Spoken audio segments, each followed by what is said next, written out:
আমাদের কর্মসূচি সেটা পরবর্তীতে ঘোষণা করা হবে, এখনও সে সম্পর্কে আমরা জানি না, কিন্তু আমরা রাজপথ ছাড়তেছি না, রাজপথেই আমরা থাকবো।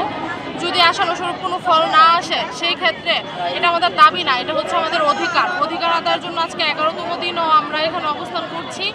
এখন যদি রায় যদি আবারও সেই প্রহসনের রায় যদি আমাদের এগেনস্টে দেওয়া হয়, তাহলে আমরা রাজপথে কঠোর কর্মসূচির ঘোষণা করব। সেটা হচ্ছে আদালতের রায় সাপেক্ষে আমরা তখন সেটা ঘোষণা করব, কিন্তু সেই কর্মসূচি খুবই কঠোর কর্মসূচি হবে। আচ্ছা, আপনাদের সাথে কি ধরনের বৈষম্য করা হয়েছে? আপনারা কি ধরনের বৈষম্য শিকার? যদি একটি কারণ উল্লেখ করতেন। আমরা হচ্ছে আমাদের সার্কুলারটা হচ্ছে প্রকাশ করা হয় 14 জুন 2023 সালে। তো সেই অনুযায়ী আমাদের পরীক্ষাটা নেওয়া হয় 3টা ধাপের মাধ্যমে। প্রথম ধাপ, দ্বিতীয় ধাপ এবং তৃতীয় ধাপ। প্রথম ধাপ আর দ্বিতীয় ধাপ অলরেডি কিন্তু তারা চাকরি করতেছে। আমাদের তৃতীয় ধাপের পরীক্ষা আপনার 2024 সালের ফ্যাসিস্ট সরকারের আমলেই ভাইবাসহ সম্পূর্ণ কিছু একদম সম্পূর্ণ হয়ে যায়। কিন্তু আমরা যখন সরকার পতন হয়, ফ্যাসিস্ট সরকার যখন পতন হয়, তখন তারপরে হচ্ছে নতুন সরকার, অন্তর্বর্তীকালীন সরকার আসে এখানে।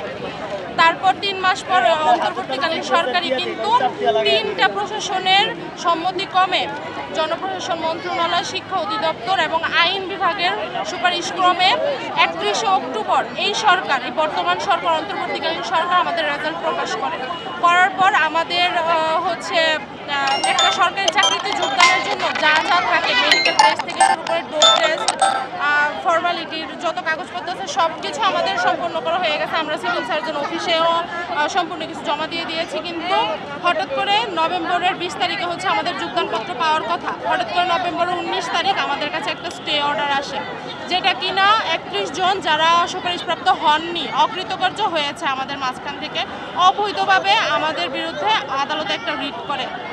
সেই রিটের আদলে হচ্ছে আমাদের 19শে নভেম্বর অবৈধভাবে আমাদের একটা স্টে অর্ডার আসে যে আমরা এখন যোগদান করতে পারবো না, আদালতের রায় পরবর্তীতে আমরা হচ্ছে যোগদান করতে পারবো। তো আমরা আদালতের প্রতি সম্মান রেখে আমরা এতদিন ধৈর্য ধরছি।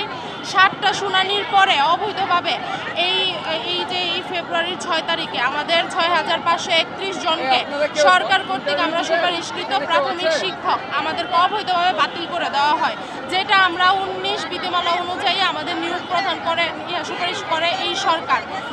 আমাদের প্রথম ধাপ, দ্বিতীয় ধাপ অলরেডি কিন্তু চাকরি করতেছে এবং আমাদের ডিসেম্বরের 5 তারিখে যোগদান অফিসে যোগদান করার কথা। ডিসেম্বরের 8 তারিখে আমরা স্কুলে যোগদান গ্রহণ করব। সেই ক্ষেত্রে আমাদের এটা স্টে অর্ডার করে বাতিল করে দেওয়া হয়। একই প্যানেলে আপনার দ্বিতীয় প্যানেলে এই অন্তর্বর্তীকালীন সরকারেরই আমলে 2024 সালের ডিসেম্বরের 24 তারিখে ওনারা যোগদান করেন। তাহলে আমাদের কথা হচ্ছে আমাদের এই আদেশ, এই অবৈধ প্রহসনের আদেশ আমাদের বাতিল কিসের ভিত্তিতে আমাদেরকে বাতিল করা হলো সেটা আমরা সরকারের কাছে জানতে চাই। আজকে সেই প্রতিবাদে আমরা